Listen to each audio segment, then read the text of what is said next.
बंगाल के कर्मचारियों के लिए बड़ी खबर। 7वें वेतन आयोग को लेकर सरकार का बड़ा फैसला।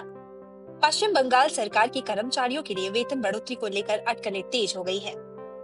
सरकार ने अभी तक 7वें वेतन आयोग की घोषणा नहीं की है, जबकि केंद्र सरकार पहले ही 8वें वेतन आयोग के गठन की पुष्टि कर चुकी है। ऐसे में बड़ा सवाल यह है कि बंगाल के सरकारी कर्मचारियों को नया वेतनमान कब मिलेगा। आइए जानते हैं पूरी जानकारी। पश्चिम बंगाल में वेतन आयोग का इतिहास राज्य सरकारी कर्मचारी महासंघ के महासचिव मलय मुखर्जी के अनुसार पश्चिम बंगाल में पहला वेतन आयोग 1971 में बना था। इसके बाद लगभग हर दशक में नया वेतन आयोग गठित किया गया।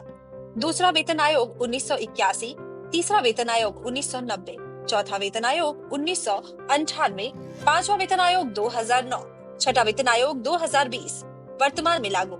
छठा वेतन आयोग 1 जनवरी 2020 से लागू है, लेकिन बड़ा सवाल यह है कि 7वें वेतन आयोग की घोषणा कब होगी। 7वें वेतन आयोग की संभावना। हाल ही में राज्य सरकार ने कर्मचारियों के लिए महंगाई भत्ते में मामूली बढ़ोतरी की थी।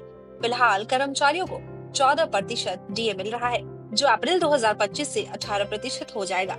हालांकि सिर्फ डीए बढ़ाना समाधान नहीं है। कर्मचारी लंबे समय से नए वेतन आयोग की मांग कर रहे हैं।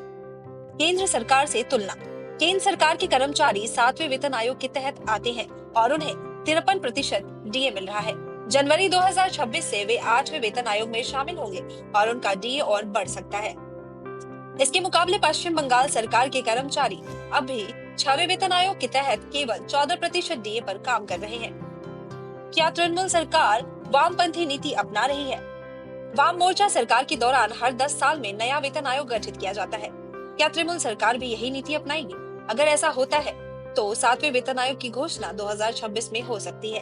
हालांकि इस पर अभी तक सरकार ने कोई आधिकारिक बयान नहीं दिया है। कर्मचारी मांग और सरकार की प्रतिक्रिया।